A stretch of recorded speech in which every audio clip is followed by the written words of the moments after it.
안녕하세요. 별로 안녕하지 못한 시간을 보낸 30대 여자입니다.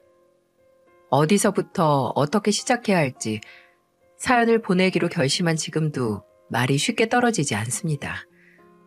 그래도 제가 사랑했던 사람의 억울함을 조금이라도 풀어주고 또 본인이 얼마나 사랑을 받고 사랑을 받을 만했던 사람인지 알려주고 싶어서 이렇게 사연을 보내게 됐어요.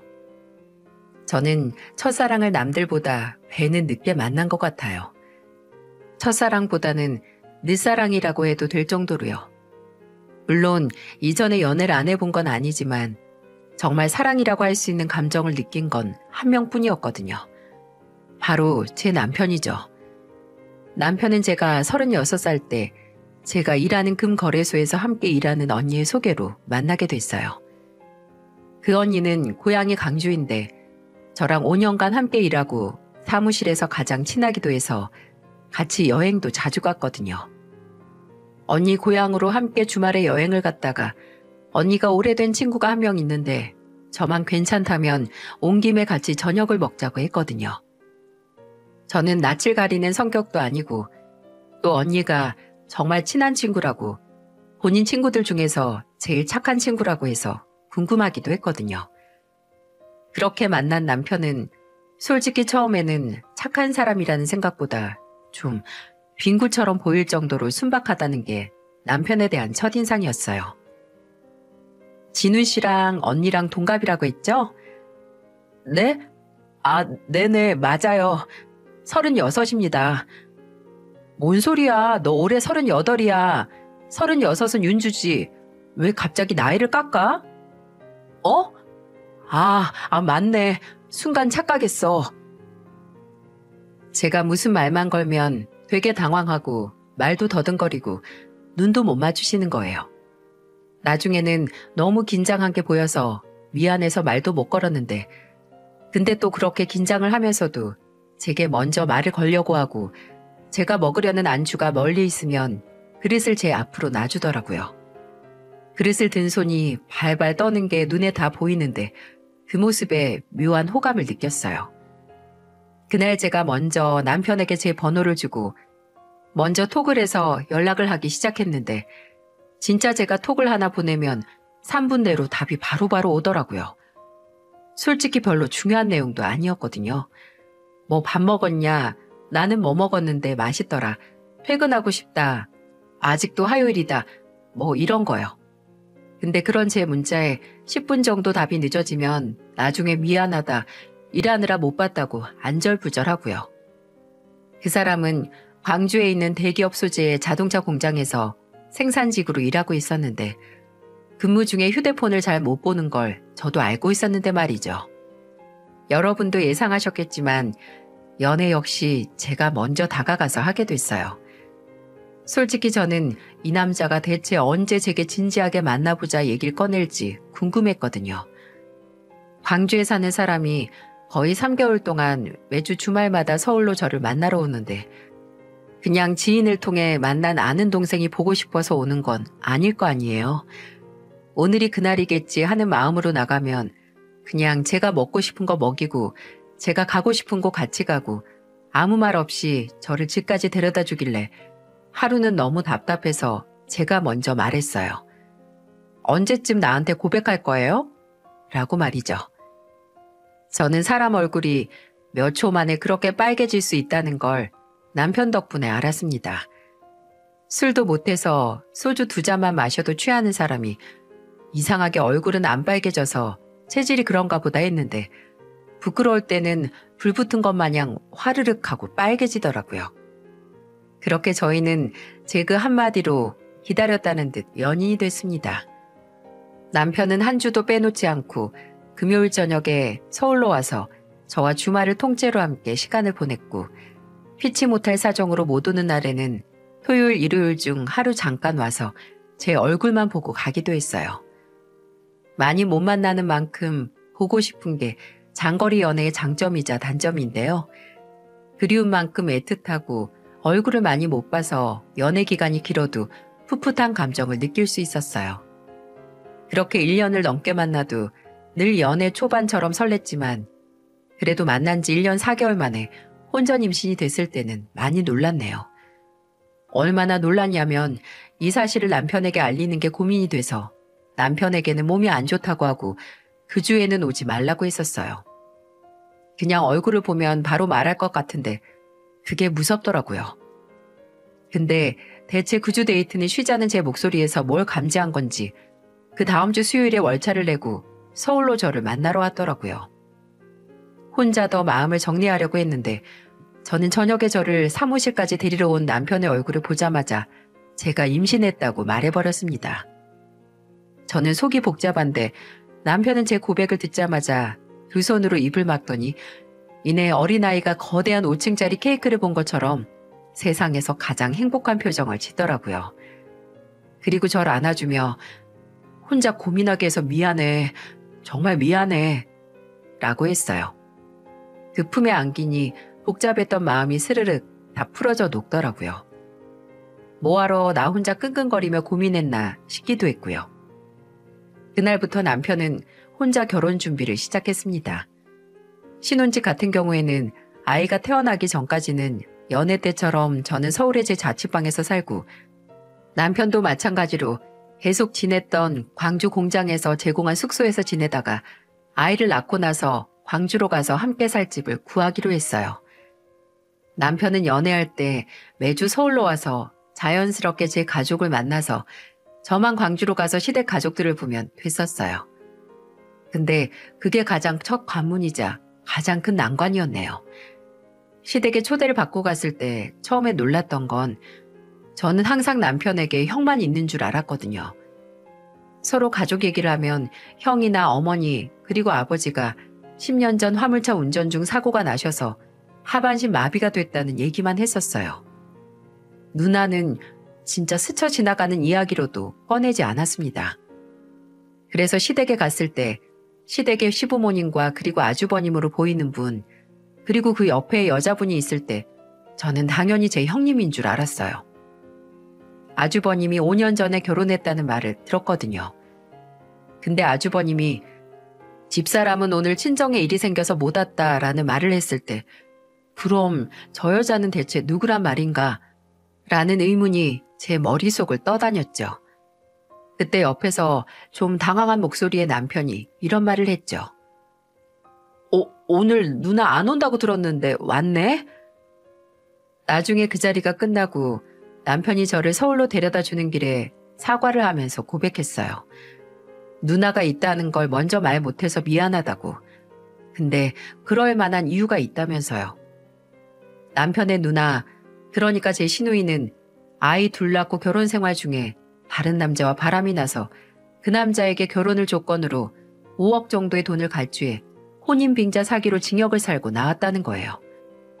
남편이 말하길 누나가 예전에 중고 사이트에서도 몇 번 사기로 고소가 돼서 전과가 있었는데 사기죄로 징역을 살고 그해 초에 출소를 했다고. 근데 그걸 제게 어떻게 말을 해야 할지 막막하다고 했죠.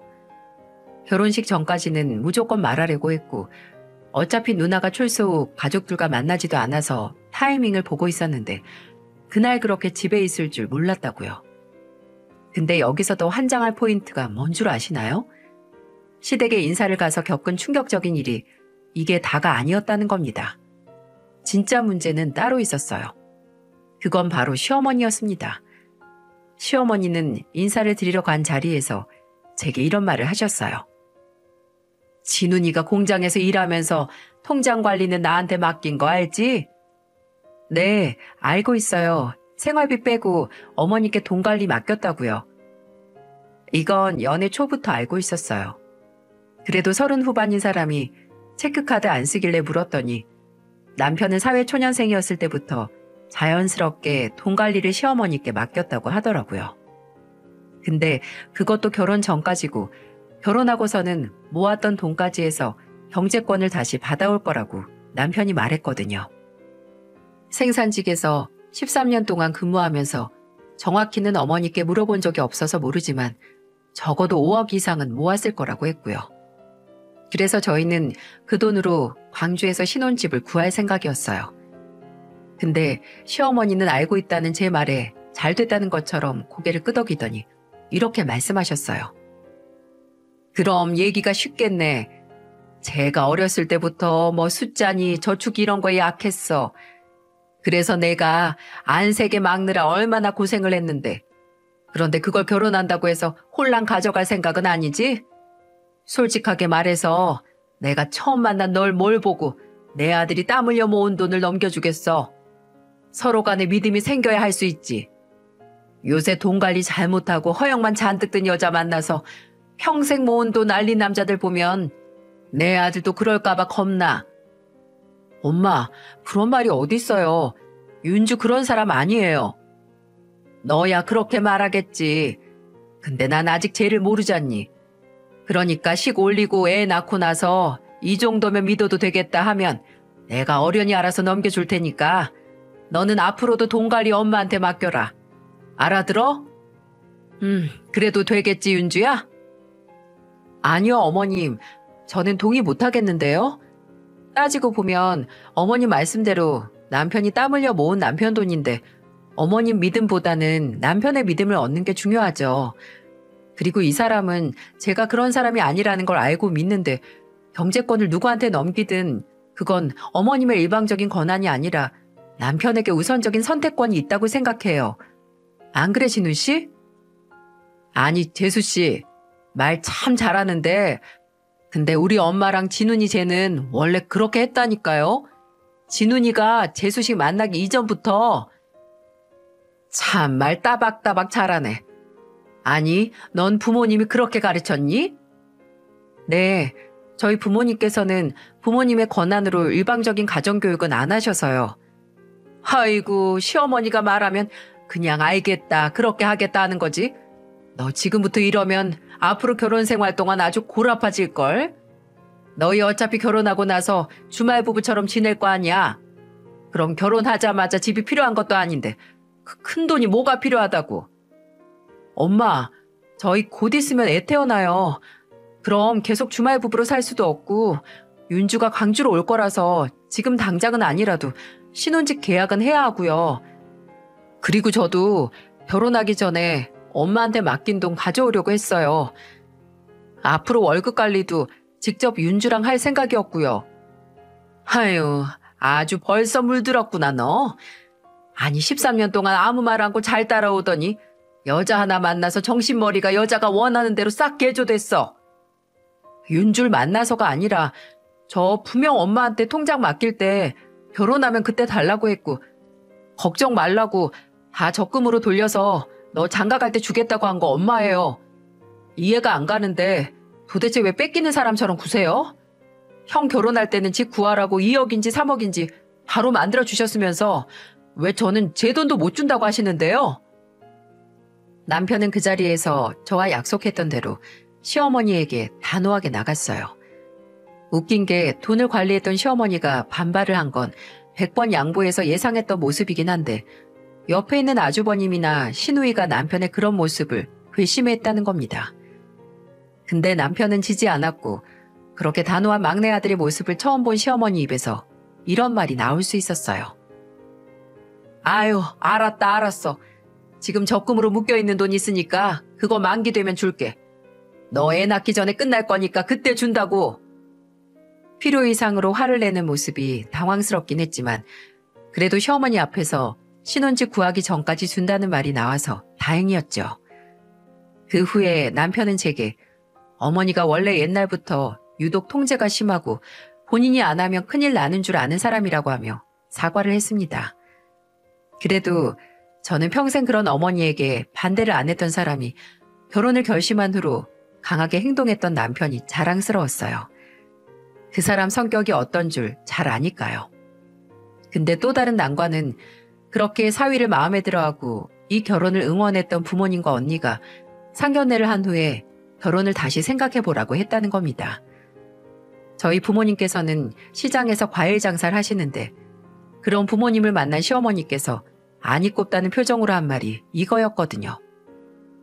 아유, 근데 사돈이 과일 장사를 하는데 어째 단 한 주도 윤주가 저희 집에 과일을 안 보냈네요. 저번에 집에 인사 왔을 때 한 번 가져오고 그 후에는 깜깜무소식이에요. 그때 가져온 망고도 영 맹탕이더만. 과일이라는 게 당도를 일일이 감쪼아 먹는 까치 마냥 맛을 보고 보내드릴 수 없어서 그런 일이 생겼나 보네요.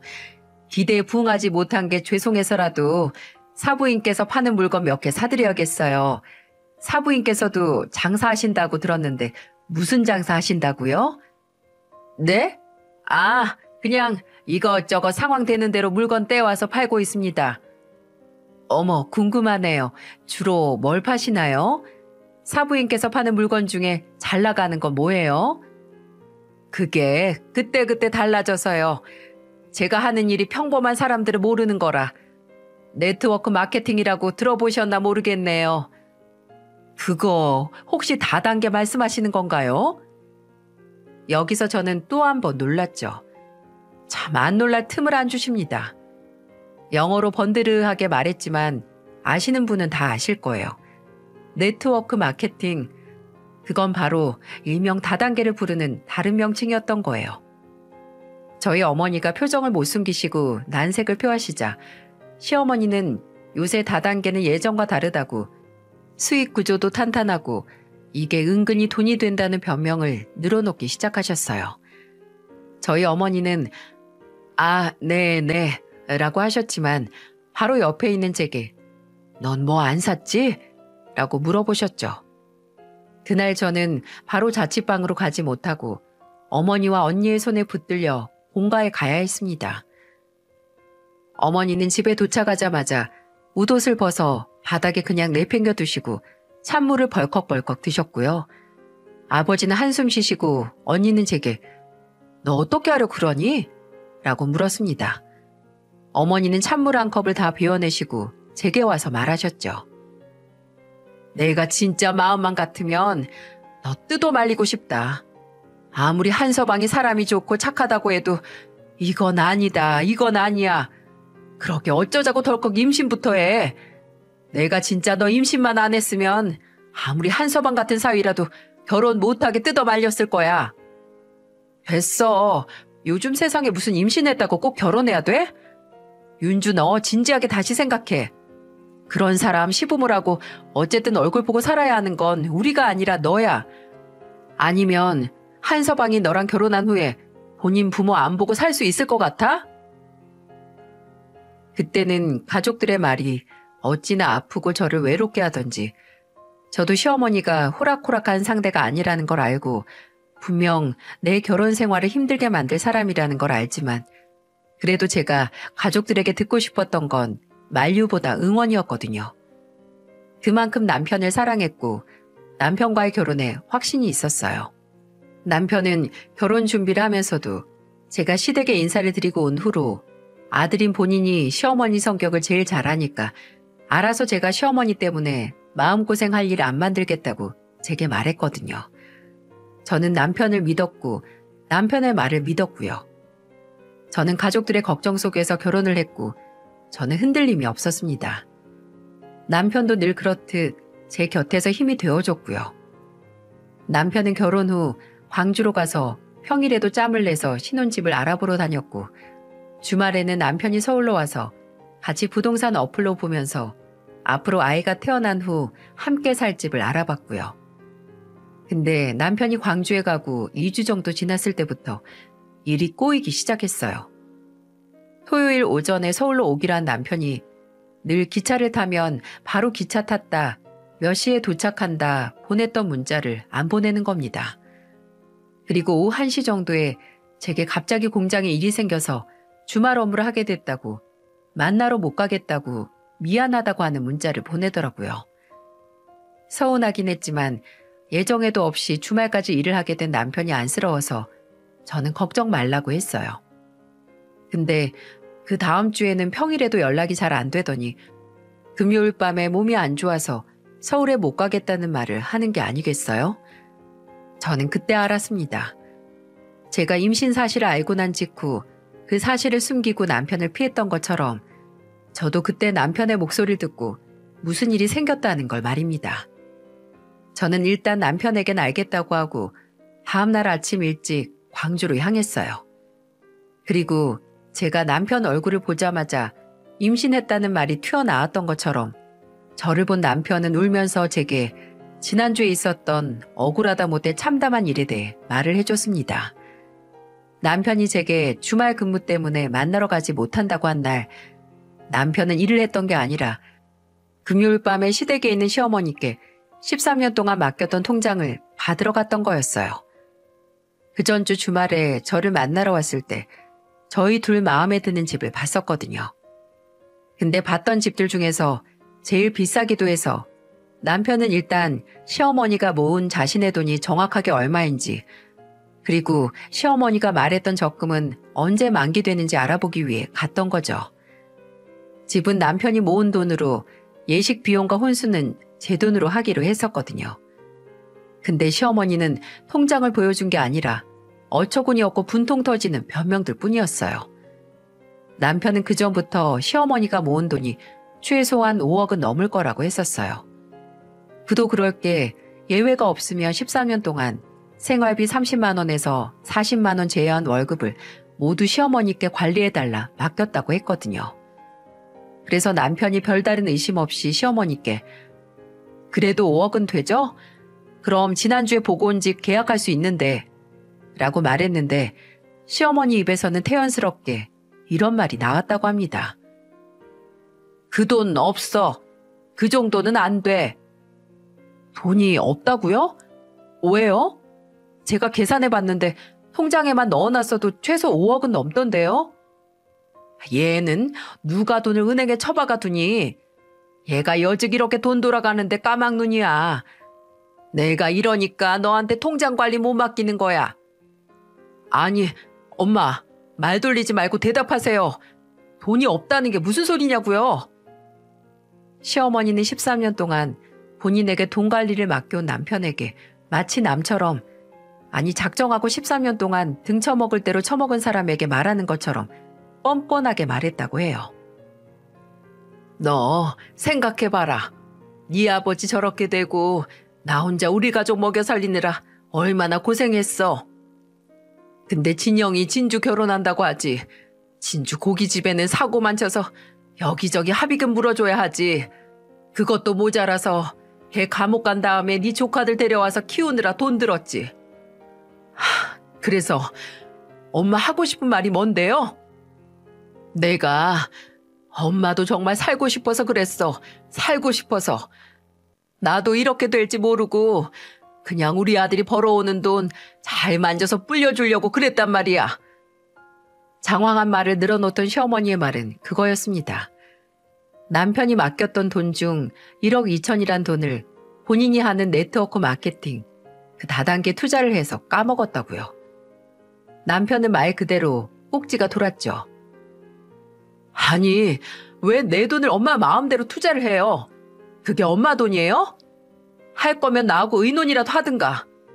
아니, 그것보다 대체 무슨 생각으로 다단계 투자를 해요? 제정신이에요? 내가 그럴 줄 알고 그랬어? 너 생각해서 나도 진짜 답답하고 죽고 싶었다고. 됐어요. 그거 엄마한테 도로 내놓으라고 안 할 테니까 그럼 남은 돈이라도 당장 줘요. 1억 2천 빼고 있을 거 아니에요. 여러분은 예상이 가시나요? 맞아요. 그 남은 돈도 이미 통장에 남아있지 않았습니다. 시어머니는 네가 급할 땐 써도 된다고 해서 라는 말을 하며 5년 전 아주버님이 결혼할 당시 신혼집 마련을 위해 남편이 맡긴 돈에서 3억을 뺏어줬다는 말과 그 후에도 돈이 필요하면 몇 번 그 통장에서 돈을 뺏어 썼다는 말을 들었을 때 남편은 돌아버리는 줄 알았다고 해요. 엄마, 진짜 어떻게 나한테 이래요? 내가 내 돈 마음대로 다 써도 된다고, 형이든 누나든 다 퍼줘도 된다고 그렇게 말했어요? 급할 때는 빼서 써도 되는데 꼭 다시 채워 넣어주라고. 엄마도 그건 당연하다고 했잖아요. 그런데 형이 결혼한 지 5년이 지났는데 어떻게 나한테 말도 안 하고 돈도 돌려놓지 않을 수 있냐고요. 정말 나 죽는 걸 보고 싶어서 이래요? 이게 어디서 부모한테 죽내만의 협박이나 해. 너는 네 가족이 네 돈 쓴 게 그렇게 아깝니? 그리고 따지고 보면 그게 어떻게 네 돈이야? 지금까지 너 키우느라 들인 돈이 얼만데 네 엄마한테 그 정도 권리 있어. 지금까지 그 돈 잘 모아뒀다가 네 가족들 필요할 때 쓰였으면 잘 쓰인 거지. 무슨 돈 욕심이 많아서 엄마 앞에서 입에 거품까지 물면서 이 난리야 난리가. 저는 억울하고 억장이 무너지다 못해 녹아내리는 그날 일을 말하며 제 앞에서 미안하다고 우는 남편을 보면서 혈압이 뚝 떨어지는 기분이었어요. 남편이 너무 불쌍하고 안 된 마음이 든가 동시에 뒷골이 당길 만큼 화가 났어요. 당장 이 문제를 어떻게 해야 할지 가늠이 안 됐고 제게 설명할 것도 막막하고 제 얼굴 볼 염치가 없어서 서울에 못 갔다고 벌벌 떨면서 말하는 남편을 진정시키고 일단 아주버님에게 찾아가기로 했습니다. 남편의 돈으로 집을 사 살고 있는 아주버님에게 가서 상황을 설명하고 따질 건 따진 후에 당장 돈으로 못 돌려받으면 그 집을 팔아서라도 원금을 받을 생각이었어요. 근데 저희가 연락도 없이 찾아가서 시어머니에게 이제야 전해들은 말을 했을 때 남편의 형이라는 사람이 무슨 얘기를 했을까요? 형은 어떻게 내 돈으로 이 집 사서 5년 동안 살면서 이 집 산 돈이 내 돈이라는 걸 말을 안 해? 야, 나도 몰랐었어. 나중에 집 사고 얼마 살고 나서 알았지. 엄마가 줬으니까 그냥 엄마 돈이겠거니 한 거지. 내가 뭐 처음부터 네 돈이란 걸 알고 가져갔겠냐? 아무튼 알고 있었던 거 아니야. 됐다. 더 말해서 뭐해. 이제 나도 실상을 알아서 그 돈 받아야겠으니까 현금으로 3억을 주던지 없으면 이 집을 팔아서라도 줘. 형 결혼할 때 내가 본의 아니게 도와줬으니까 나도 결혼하고 나서 내 가족이랑 같이 살 집 구해야 할 돈 돌려받아야겠어. 이 아파트값 올랐잖아. 팔고 내 돈 돌려줘도 형한테 남는 돈 있을 거 아니야. 그걸 왜 나한테 말하냐? 엄마한테 가서 말해. 네 돈 관리한 사람은 엄마인데 왜 그걸 나한테 말하고 있어? 그렇게 관리한 돈으로 집 사고 이익 얻은 건 아주버님이니까 당연히 수혜자인 아주버님이 줘야죠. 아주버님은 지금 어머님을 은행처럼 대출받은 거나 다름없어요. 그나마 이 사람이 대출이자 안 받는다고 한 걸 다행으로 아셔야죠. 아, 나도 뭐 이 집 사고 집값 오른 건 조금은 고맙게 생각하는데 나는 엄연히 엄마한테 빌린 게 아니라 받은 거야, 받은 거. 진훈이 너한테 말 안 하고 3억 쓴 건 엄마인데 내가 무슨 상관이야? 진짜 말이 안 통하네요. 뻔뻔하고 무식하고 엄마 손 빌려 동생 돈 가로채서 집 사서 사는 게 그게 뭐가 자랑이라고 그렇게 당당해요? 진짜 어이가 없어서. 재수 씨, 모르면 가만히나 있어요. 여기서 내가 문제가 아니고 13년 동안 엄마한테 돈 맡기고 나 몰라라 했던 재수 씨 남편이 문제인 거니까. 야, 너 앞으로 이딴 일로 나 찾아오지 마라.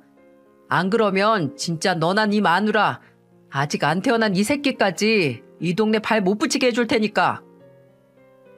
무슨 깡패인 줄 알았습니다. 하는 행동도 말도 깡패 그 자체였어요.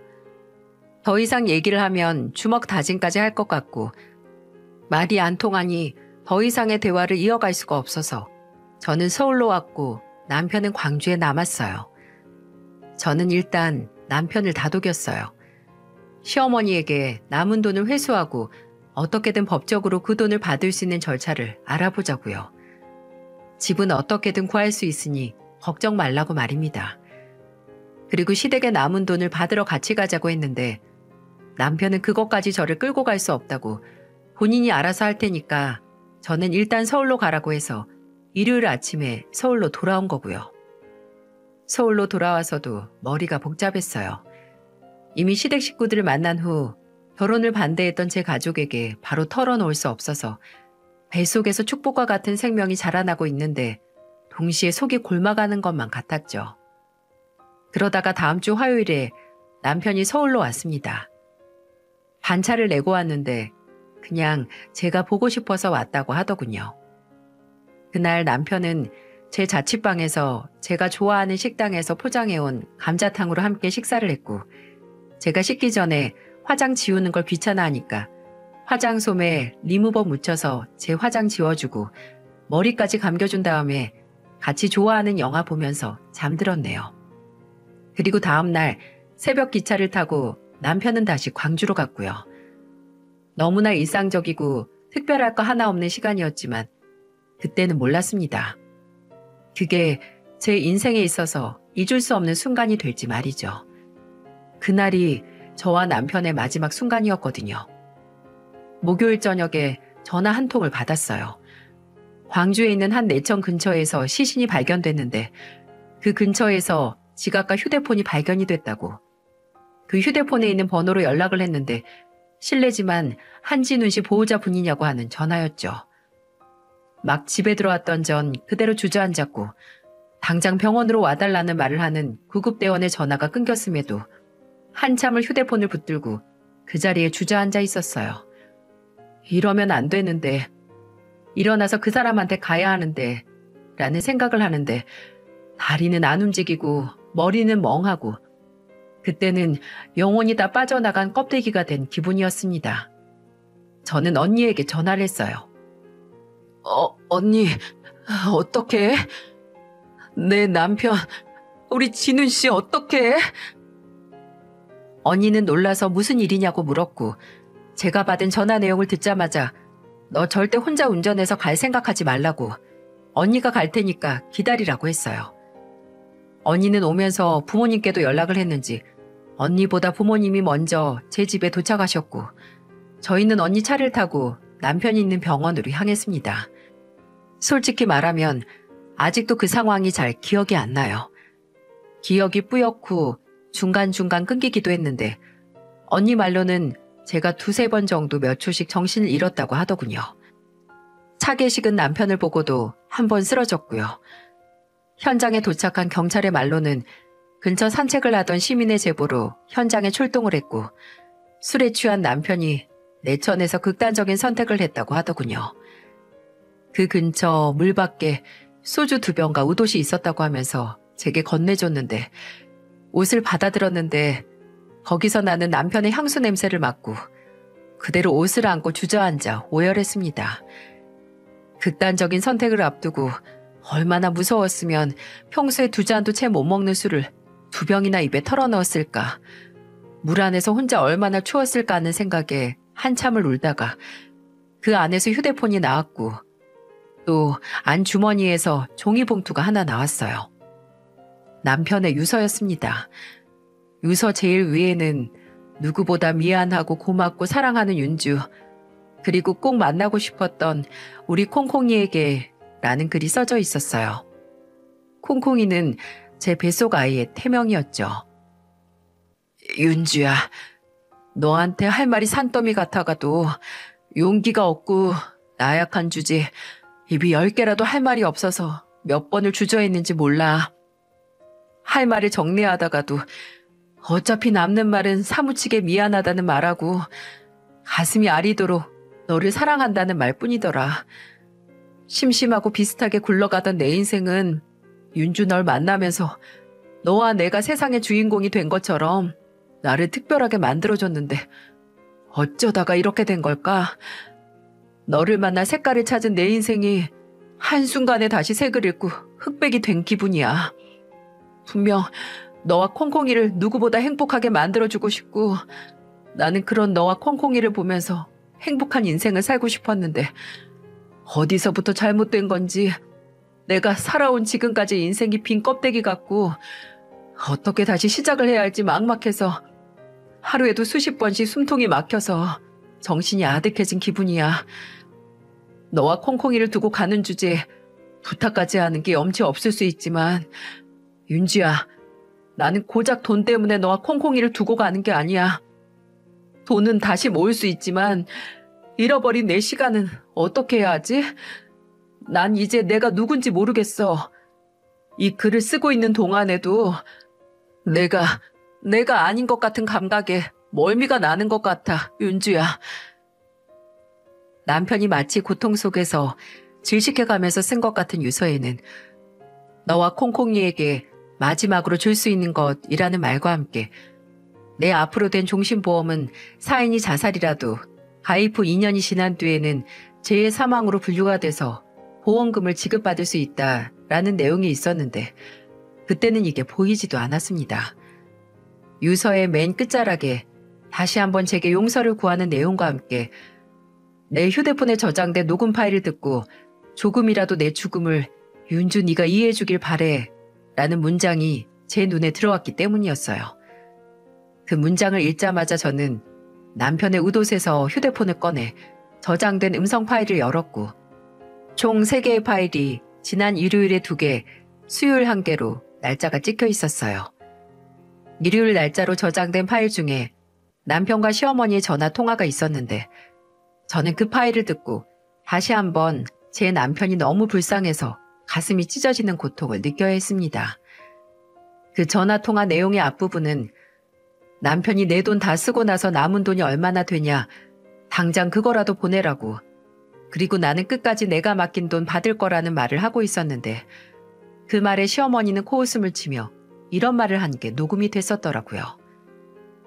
야, 이래서 머리 검은 짐승은 거두지 말라고 하는 거다. 걷어서 입혀주고 재워줬더니 고작 그 돈 때문에 키워준 사람한테 그딴 소리나 하니? 내가 널 어떻게 키웠는데? 그건 또 무슨 소리예요 지금? 너 지금 큰일 날 짓 하는 거야. 너는 내가 내 배 아파 낳은 자식 돈 날린 악독한 엄마 같겠지만 내 입장에서 나는 내 자식 아닌 애 걷어 키운 거 돈 몇 푼으로 보상받은 거야. 그것도 나 혼자서 쓴 것도 아니고 첨년 자식이랑 같이 자라서 불쌍한 내 친자식들한테 쓴 거고. 시어머니는 휴대폰 너머로 말문이 막혀 아무 말도 못하고 있는 남편에게 계속되는 폭로를 했습니다. 너는 내 배 아파 낳은 자식이 아니고 네 애비가 밖에서 바람난 여자 사이에서 태어난 애를 데려와서 사정사정을 해서 키울 수밖에 없던 거라고. 그리고 나도 너 같은 거 키우고 싶지 않았는데 그래도 내 남편 자식이고 네가 불쌍해서 내 자식들이랑 차별 없이 키웠다고.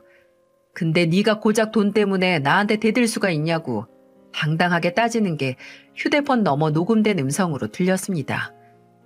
그리고 그 통화를 하던 남편은 계속 아무 말이 없었고요. 너 서운하게 생각하지 마라. 그래도 나한테 너는 누구보다 믿음직한 아들이었어. 생각해봐라. 내가 믿을 사람이 누가 있겠니? 다리 병신된 네 아버지? 아니면 집 할 돈 들려보냈는데 돈 잘 버는 마누라 생긴 후에 부모는 모른 척하고 사는 네 형? 아니면 지 새끼 맡기고 감옥까지 다녀온 네 누나? 내가 이놈의 자식아 절 어떻게 키우고 의지를 얼마나 많이 했는데 네가 고작 결혼한 지 이제 1달밖에 안 된 여자 때문에 나한테 이래? 날 믿고 의지했으면 뭐여.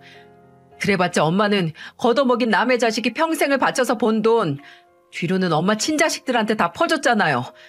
아니에요? 그래놓고 날 의지하고 믿었다고요? 진짜 어떻게 이래요? 이렇게 거짓말하고 갈취하듯 벗겨먹을 거였으면 차라리 데리고 오지 말지. 이렇게 너는 친자식도 아닌데 걷어먹였으니까 억울해하지 말라는 소리 할 거면 차라리 키우지 말지 그랬어요. 아유 시끄러워. 그래, 나도 네가 이렇게 돈에 눈먼 인간으로 자랄 줄 알았으면 차라리 안 데려왔을 거야. 내가 보니까 네 통장에 4,200 정도 남아있더라. 이거 보내줄 테니까 그만 좀 해라. 어? 성가신 날파리 쫓아내는 것처럼 말하는 시어머니 말에 남편은 한동안 또 말을 잇지 못하고 있었어요. 그리고 제 계좌번호를 불러주며 여기로 보내라고 한 뒤에 바로 통화를 종료했죠. 그리고 몇 분 뒤 시아버지에게 전화해서 녹음된 파일도 있었는데 그 통화 내용은 시어머니에게 내가 어머니 자식이 아니고 아버지가 다른 여자와 바람나서 태어났다는 걸 들었다고, 그게 정말이냐고 묻는 소리가 들렸어요. 시아버지는 거의 1분 정도 아무 말이 없다가 남편이 진짜냐고 절규하자 미안하다는 말밖에 하지 않았습니다. 그 녹음 파일은 끝까지 들을 수 없었어요.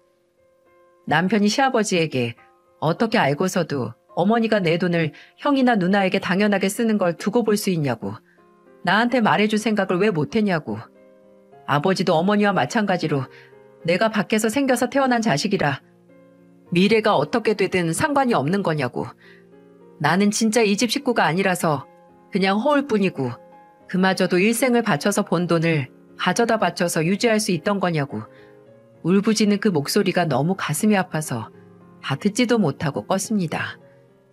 나머지 남편이 극단적인 선택을 하기 전에 녹음된 파일은 마찬가지로 시아버지에게 건 전화였는데 녹음 시간이 6초밖에 안 됐고 건 사람 받은 사람 아무도 말을 안 해서 내용도 없는 파일이었어요.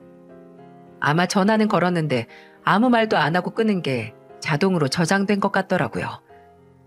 경찰이나 병원에서는 남편의 사인이 자살이라고 했지만 제게 남편의 죽음은 살인이나 마찬가지였어요. 시댁 인간들의 끔찍한 이기심이 제 남편을 물속으로 떠민 거나 다름없으니까요. 저는 제정신이 아니었고 부른 배를 부여지고 당장 시댁으로 가려고 했습니다. 가족들이 그런 저를 말려서 왜 가야 하는지 지금 나를 말리면 안 된다는 이유를 제정신이 아닌 상태에서 설명을 했고 언니와 아버지는 병원에 남편의 곁에 남고 저와 불쌍한 사위를 위해 분노한 저는 어머니와 함께 시댁으로 향했습니다. 저와 마찬가지로 구급대원이나 경찰의 연락을 받은 건지 시부모님과 시누이는 남편의 죽음을 알고 있었고 병원에 갈 채비를 하고 있더라고요. 저는 시댁에 들어가자마자 이성을 잃고 날뛰었습니다. 시어머니를 밀어 넘어뜨리고 거실에 있던 TV를 앞으로 당겨 깨뜨리고 그냥 눈앞에 있는 건 모조리 몸으로 밀어 넘어뜨리고 당겨서 망가뜨렸어요. 그 인간들이 망가뜨린 제 결혼 생활과 남편의 인생처럼 말이죠. 그리고 제가 왜 그러는지 이해를 못하는 무지랭이들에게 경고했어요. 내가 니들 가만 안 둬. 니들이 죽인 내 남편 장례식에 올 생각 추호도 하지 마. 저 미친 게 무슨 소리를 하는 거야? 야, 내가 내 아들 장례식에 왜 못 가? 네 아들? 바람난 여자 자식이라고 그 첩자식이 번 돈 갈취해서 연명한 주제. 이제 와서 아들이라고? 꼴값 떨지 마. 내가 니들 다리를 부러뜨려서라도 내 남편 영정사진 앞에 못 서게 할 테니까 남은 빌어먹을 인생 사지 멀쩡하게 보내고 싶지 않으면 와보던가.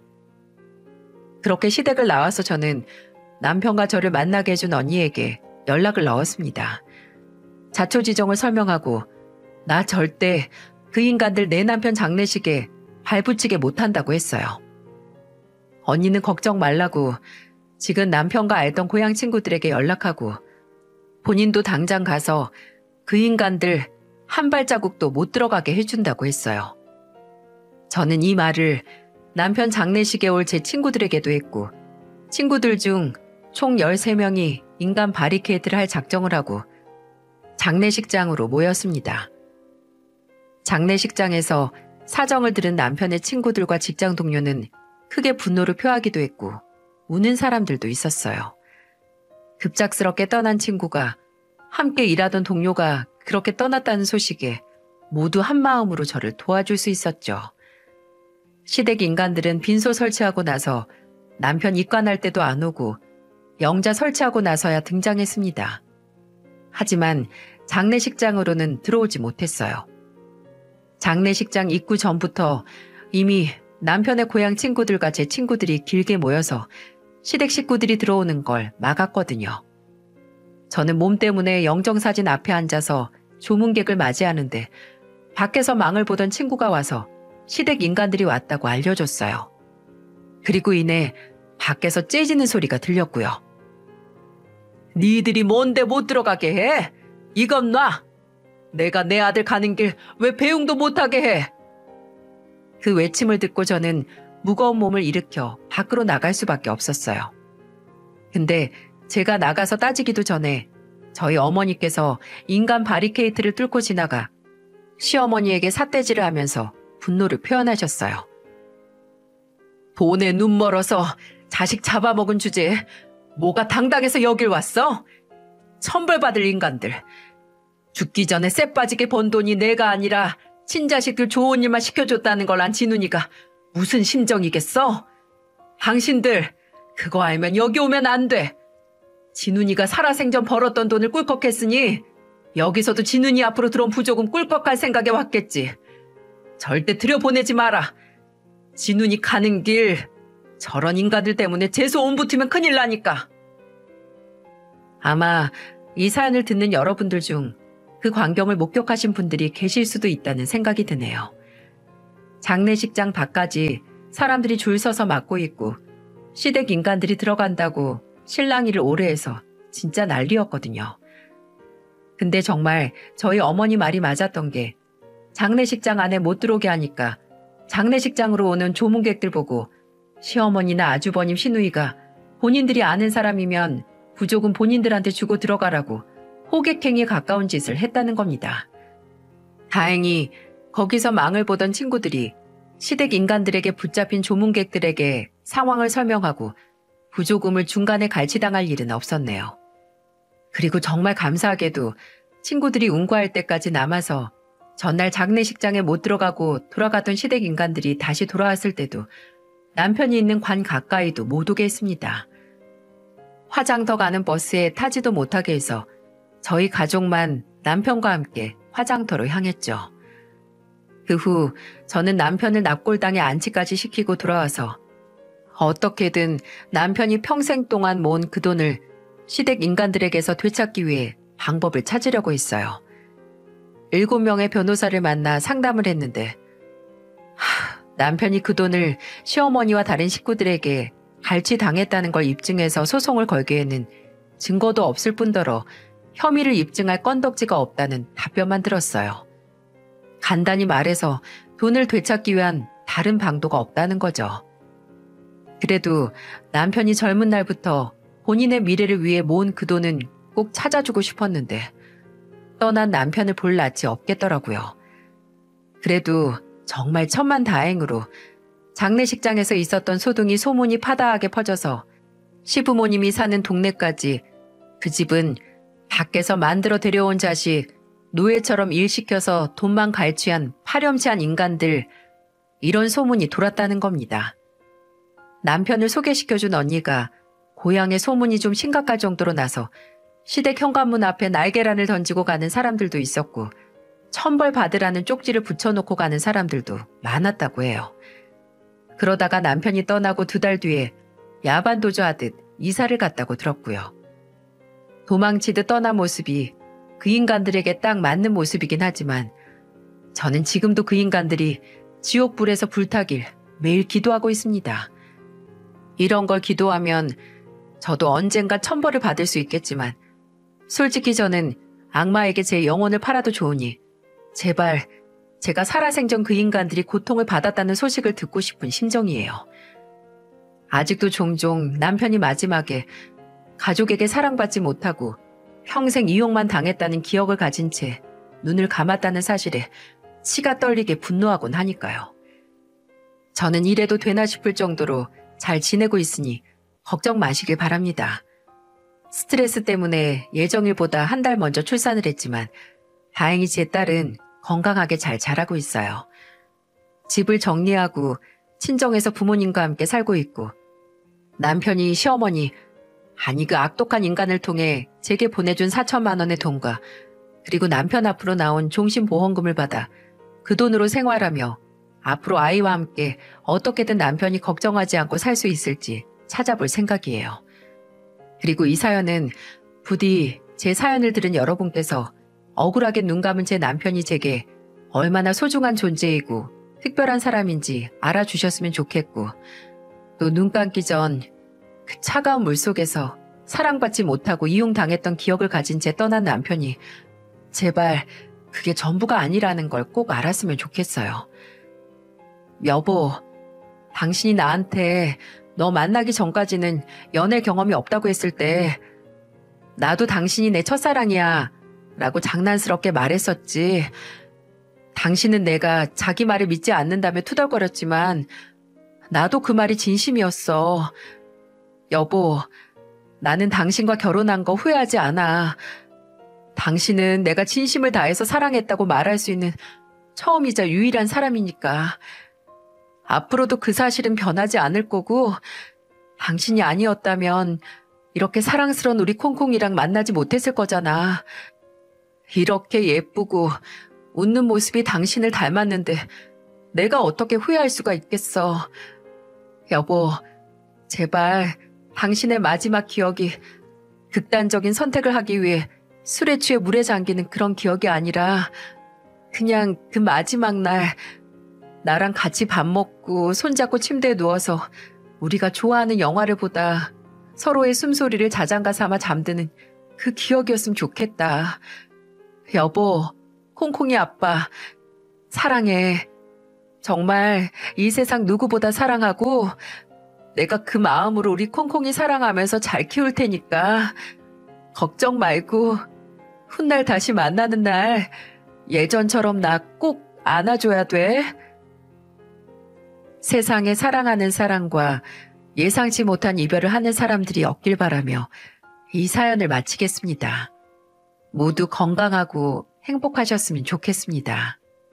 긴 사연 함께 해주셔서 감사합니다.